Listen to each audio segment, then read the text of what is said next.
The purpose of this video is to defend the value of 3 unique characters in Metal Gear Online for the PS3. These characters being Johnny, Mei Ling, and Vamp. Why do I need to defend them, you ask? Well, many MGL players feel that they are worthless compared to the other characters they were coupled with. That is far from the truth, my friends. I will investigate why people hate these characters so much, and explain their effectiveness in MGL as an attempt to restore the lost faith in these 3 solid characters that are wrongfully receiving the second banana treatment. Next up is Captain Mei Ling. The weird thing is, people actually admire Mei Ling's sex appeal in the series.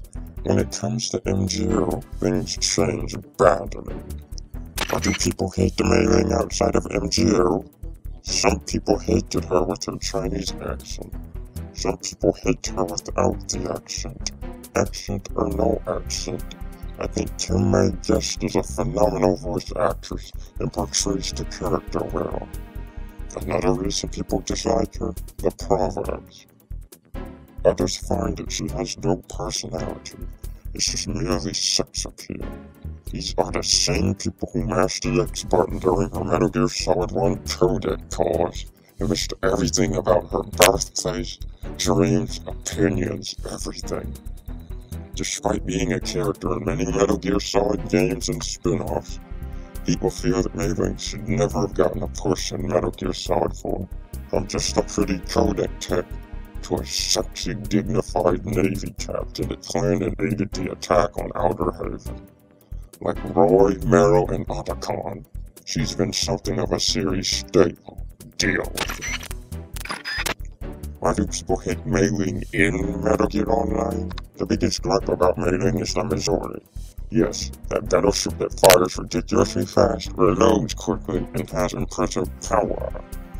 It isn't so much the ship, but her voiceover when she uses it. People complain that it compromises her position, and it's annoying hearing the same clip over and over. Other complaints involve her lack of CQC and inability to use other primary weapons. Mei can use lethal handguns, but she appears to have the handgun zero skill. In short, Mei Ling allegedly has no offensive potency whatsoever. Honestly, I think most Mei naysayers just aren't comfortable playing as a very feminine character, with all the macho characters in the series like Drebin and Rykov. That, while they spent their time in solo training with her, working towards a masturbation material rather than getting better. Not that there's anything wrong with one pleasuring himself to a lovely Captain Mei Ling and her so-called Asian beauty that has wasted so many seamen on many oceans and carpets. Why should people hate Mei Ling in Metal Gear Online? She is one of the most effective support items in this game, something far more valuable than a balaclava. The solid-tone sonar. That thing she invented in Metal Gear Solid 1 that everyone forgot about. Equipping this makes you omniscient on the battlefield, since she has Scanner EX, or Scanner Expert, something everyone blatantly forgets to justify their hate for the character. Nobody can hide from her, after the Snake, Johnny, and Raiden. Try to travel with someone so that they can protect you and kill your prey for you. You also rack up many assist points and Drebin points. It's practically a guaranteed victory on team sneaking if you use it right. The majority is not meant to be used on ground level. You either find a good hiding place or a high area to fire it. If you're trying to use it like an RPG, you're a moron. Spamming it can serve as an effective mental burden for those whiny players that can't stand to avoid the constant explosion effects. Area might cause a few aborts. If you're in a 1 vs 1 or 2 vs 2 scenario, you need to equip a handgun, not the sonar.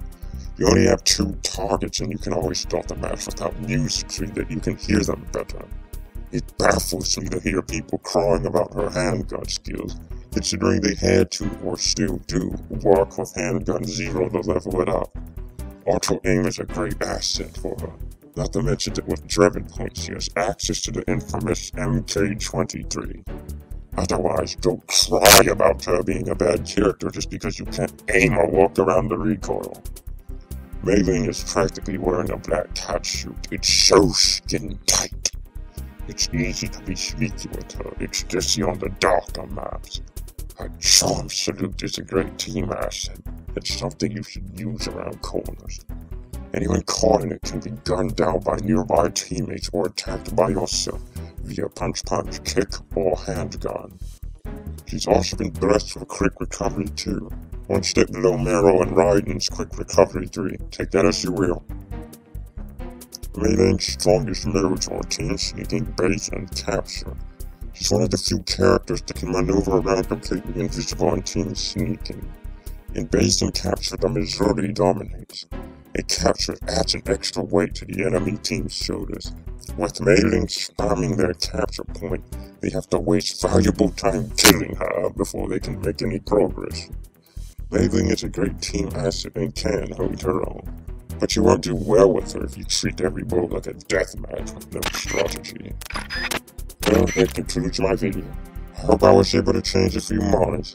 I expect the people that truly hate Johnny, Mei Ling, and Vamp to continue bashing them as an effort to justify their lack of skill and patience to fully utilize the characters. That's okay.